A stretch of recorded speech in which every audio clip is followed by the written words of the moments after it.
this. The biggest criticism of LeBron James has always been that he packs his team, because he's always packed his team. Because he's chasing this imaginary Michael Jordan ghost, what he needs to let go. Listen, and I love LeBron. He spends more time talking about he's the GOAT. And Michael Jordan says, I never say I'm the GOAT. And then you got these people who argue all the time, which is stupid. LeBron, the only way he should go back to Cleveland and finish his career there. If he goes to Philly, people are going to say he's ring chasing to catch Michael. If he goes to Golden State, they're going to say he's ring chasing. He don't have no affiliation to Philadelphia or Golden State. What he does have is his hometown team who, listen, I'll be honest with you guys.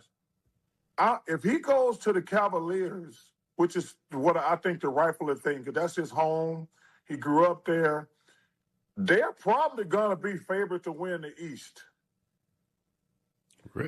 in my opinion, because they got a good team. They're lacking leadership, and LeBron's a great leader. And it'll be a fitting way for him to finish his career, in my opinion. But he got no affiliation with Philly. He got no affiliation with the Golden State Warriors. I hear people talking about, it would be fun to watch all those old geezers in Golden State play. Yeah, it would be fun.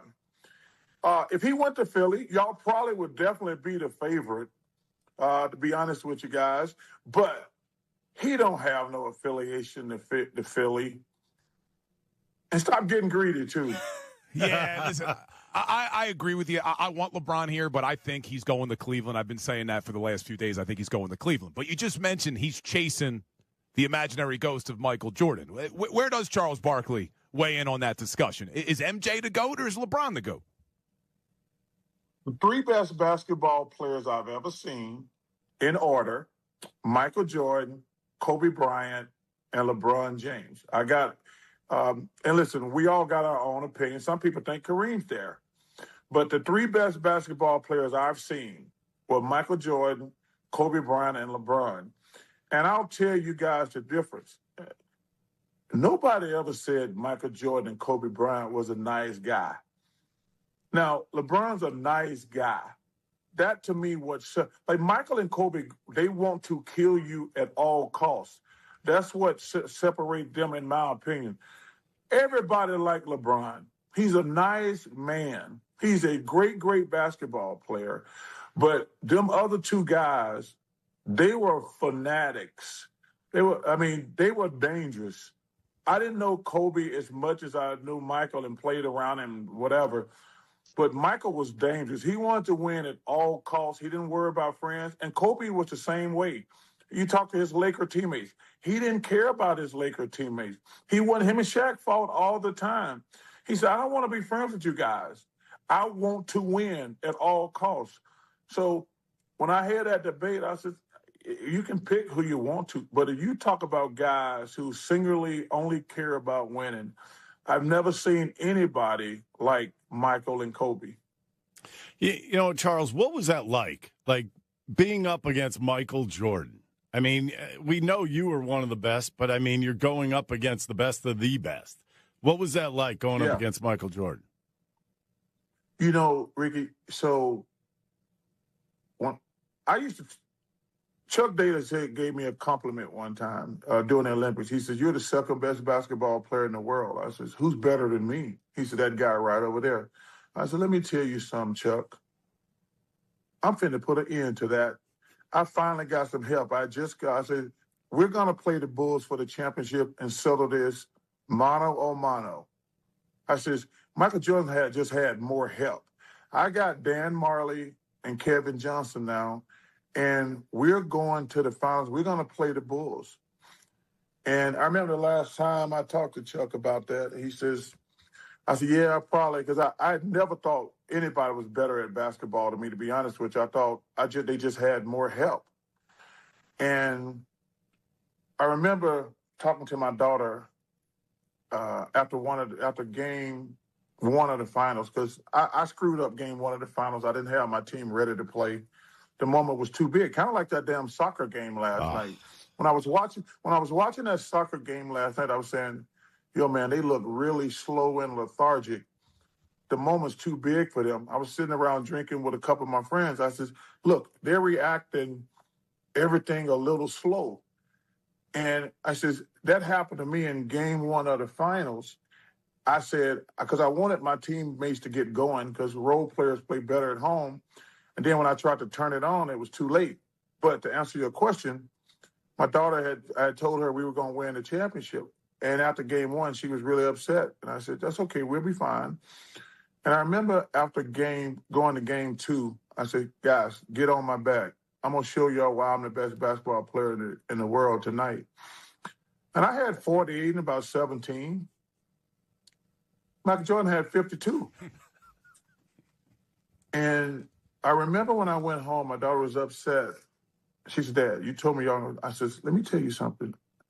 For the first time in my life, I actually think somebody is better at basketball than me.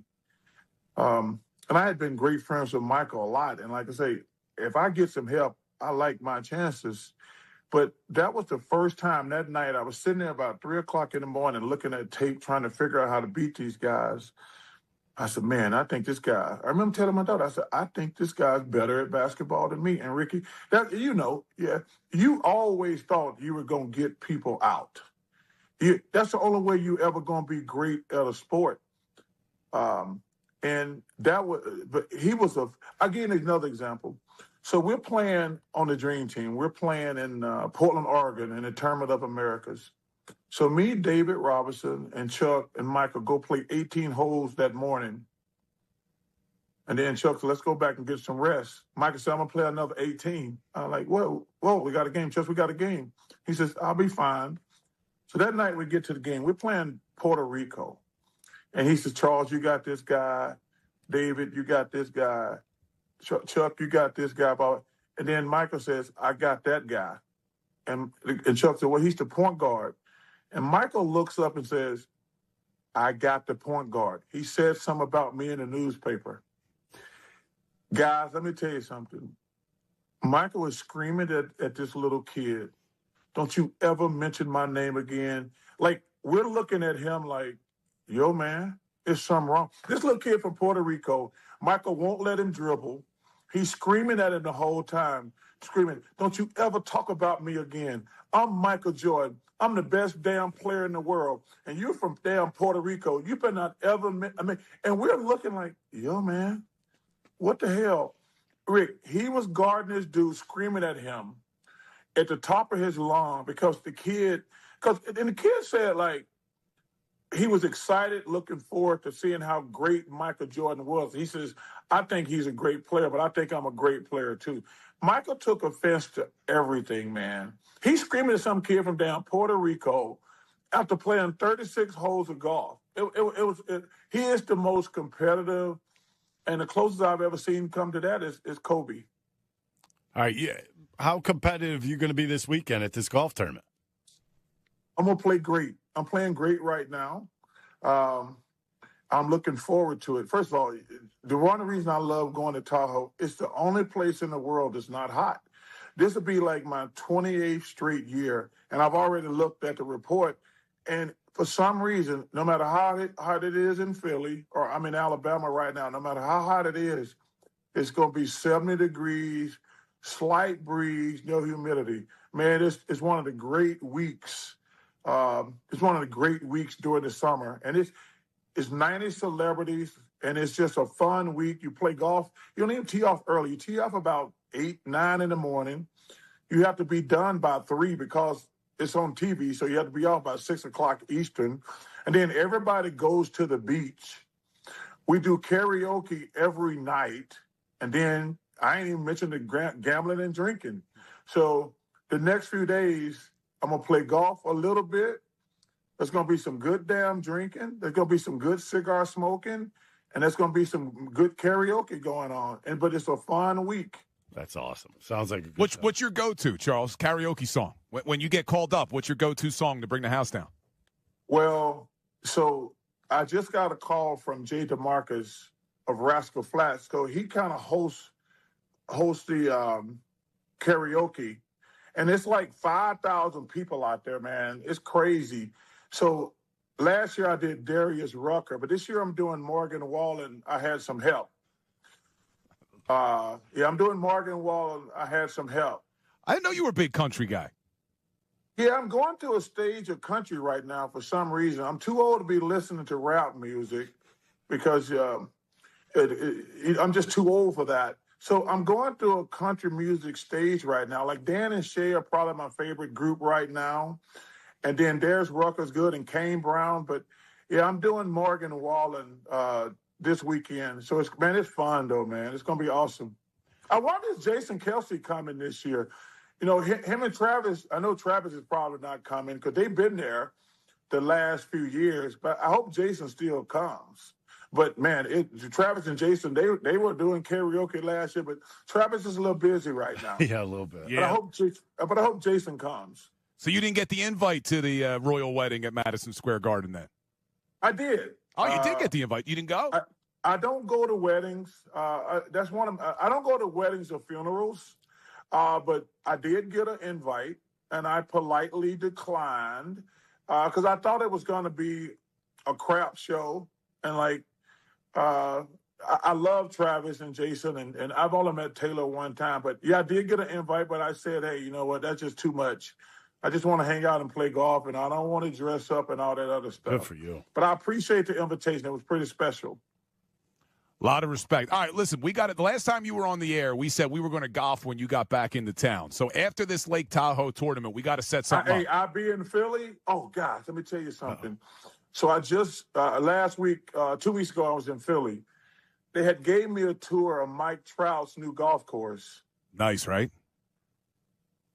It is one of the best things that I've ever seen. Tiger did a hell of a job. And Mike got all the amenities. Man, it is spectacular. But I say the amenities are top level.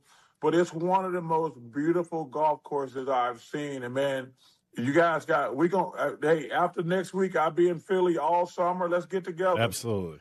Yeah, we'll reach out to you. Quick story for you. Ricky Bo got invited to Trout National, and he couldn't go because he had to host this show with me. Yeah, How about that? Well, I tell you what, Ricky Bo, I'll take you out there. And when you get an off day, you going to love it. Oh, absolutely. I'm in. Yeah. Yeah, Charles, we appreciate the time, my man. Good luck at the tournament, and we'll connect with you when you get back.